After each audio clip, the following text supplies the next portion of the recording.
Okay, here one more example I will show you. Now you can see in the in my screen, a building is shown. Okay, so the height of the building, you know what, how many floors the building is having? 5 floors. So it is a tall building. Okay, if you're throwing a ball from the 5th floor to the ground floor, okay, or so here the ball is moving with the height h. Okay, so the ball which is at the top, okay, you can see over here. One second.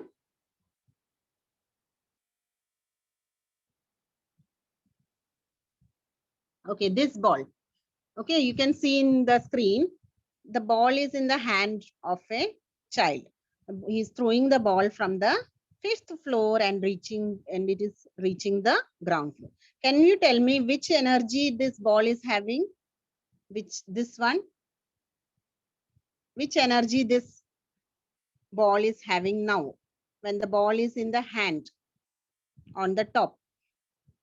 Very good, Ashwin. Potential energy. Very good, Avdut. The ball in the hand is having potential energy. When it is moving down, you have to tell me when it is falling down, the ball is falling down, okay, in this manner. Okay, now here the ball it is in the ground. Yes. So now you have to tell me which energy this ball is having. Kinetic energy. Very good, students. Yes. So this is just an example shown to check how much you understood regarding this kinetic energy and potential energy. Okay. Okay. Now let us move to the next part, that is law of conservation of energy. Now here you are learning energy can neither be created nor destroyed. Now students, we cannot create any energy nor we can destroy it. Okay, why? Because energy is already there in the universe. We don't have to create it,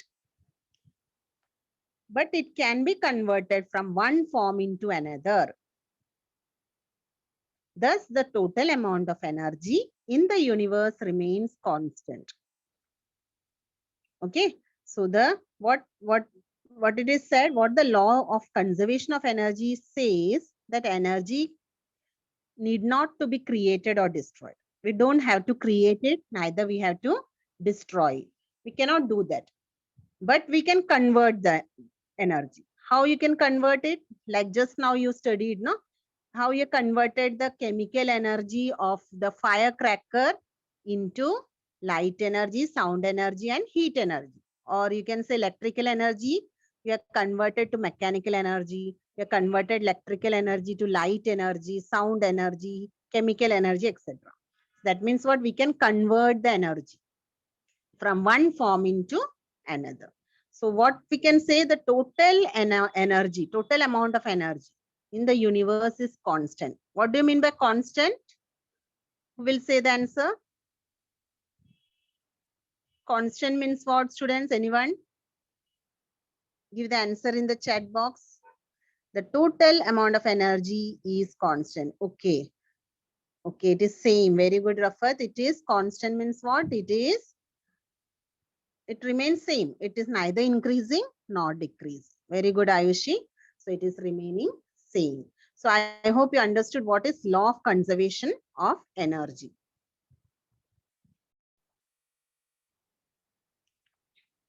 Yes. Okay, Avdut knows. Okay, two pendulums.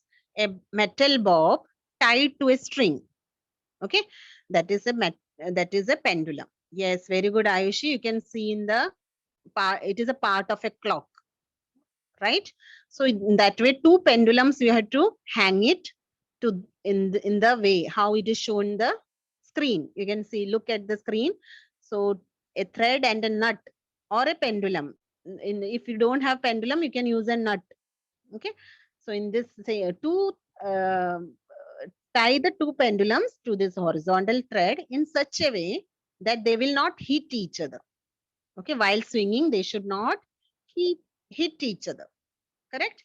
So in that way, you should tie it. Okay. And then now swing one of the pendulum and observe. What do you see? Okay. If you'll swing one of the pendulum, you will see that as the speed of oscillation of the pendulum slowly decreases, the second pendulum, which was initially stationary, begins to swing. Thus, one pendulum transfers its energy to the other. Okay. So, what you are actually doing, you are moving only one pendulum. Okay. You have to swing only one pendulum at a time. So, what happens when the speed of that pendulum decreases, speed of oscillation decreases, what happens to the second pendulum? Second pendulum, which was initially what? It was stationary. It will begin to swing. So here I would like to show you this way. Okay. So here, first you have to swing only. One second. Only this first pendulum. Okay. You are swinging only first pendulum. Okay. So when the speed decreases slowly, what happens? The second pendulum also starts. We will begin to swing. So that means what? The one pendulum is passing the energy to the second pendulum. Correct? From transfer of energy takes place from first pendulum to the second pendulum. So I hope everyone understood how the coupled oscillator functions or how the coupled oscillator works.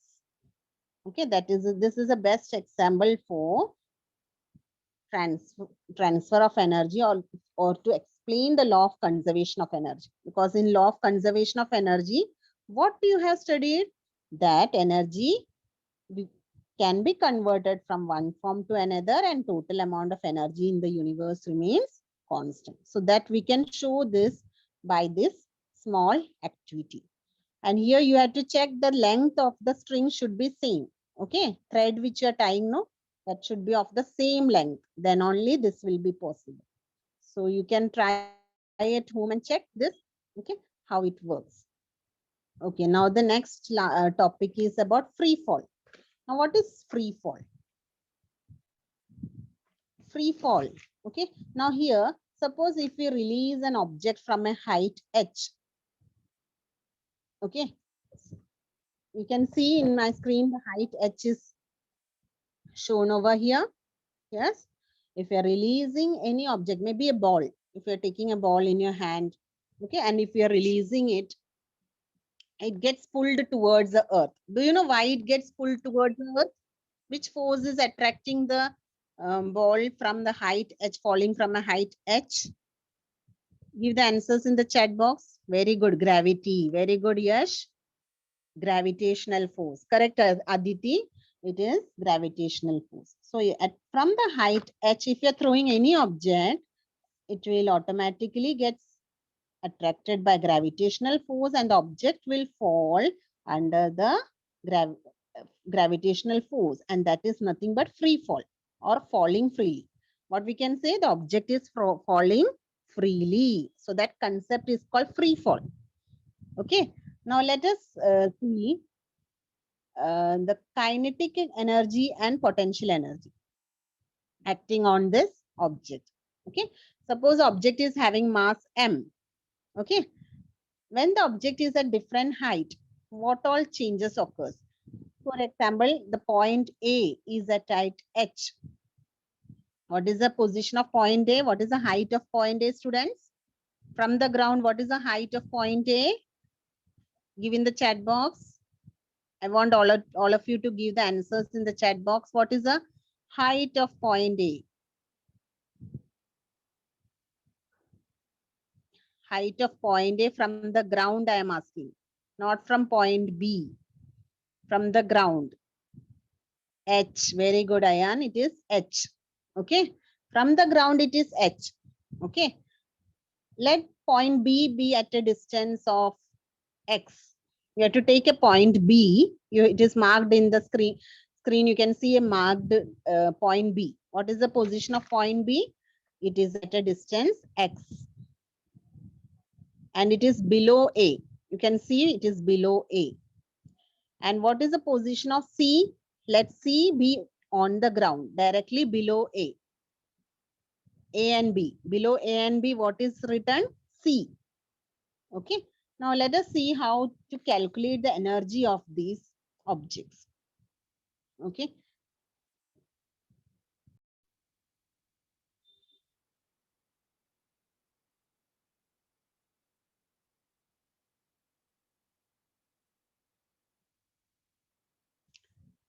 Now here at point A, the kinetic energy is equal to half mv square. So since object is stationary at A, its initial velocity will be how much?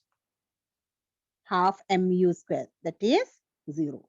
And what is potential energy? What is the formula? mgh. Okay, potential energy is mgh. So total energy will be how much? Kinetic energy plus potential energy. So you can add both the energies, kinetic energy plus potential energy. Now you got kinetic energy as 0. So what is the total energy left? Only mgh. Very good, Ayushi.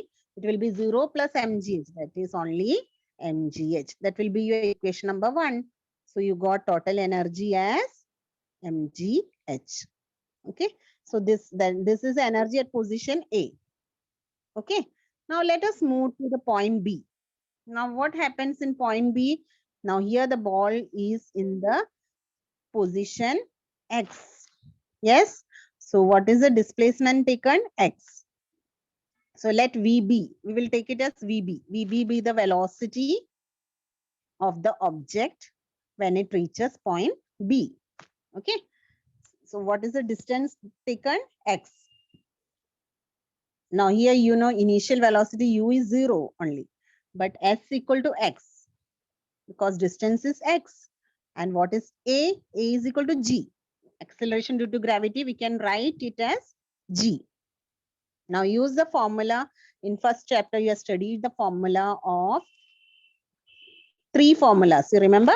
V is equal to U plus AT, S equal to UT plus half AT square, and V square equal to U square plus 2AS. Yes or no?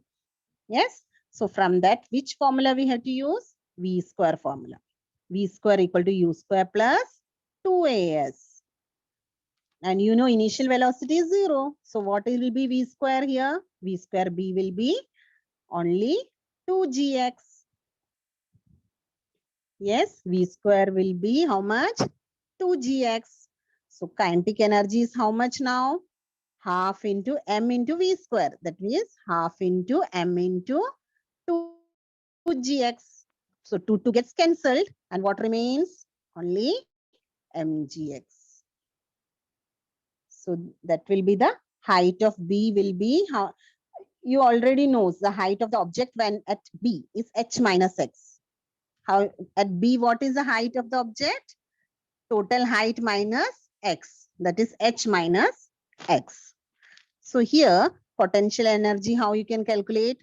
mgh minus mgx. So that will be total energy. How total energy will be kinetic energy plus potential energy. So mgx plus mgh minus mgx. Okay. So this way you can get the total energy as mgh. That will be your equation number 2. So you got 2 equations here. Equation number 1, equation number 2. Okay. So here, now let the velocity of the object be vc. If you are taking vc as the velocity of the object, when it reaches the ground near point C. Okay, near point C, what it is? U will be again 0 because no moment. Initial velocity is 0. S equal to h and A equal to g. Everything will remain same. The formula is now the same formula we have to use. V square equal to U square plus 2AS. So here VC, because we are calculating for the point C, what we'll write here? VC square equal to 0 plus 2GH. That will be how much? Kinetic energy equal to half m VC square. Okay. So instead of VC, what we can write? 2GH. So it will give us what? Half mgh, because 2 will get cancelled. Okay. So the height of the object from the ground at point C is how much? H equal to 0. So what is potential energy now?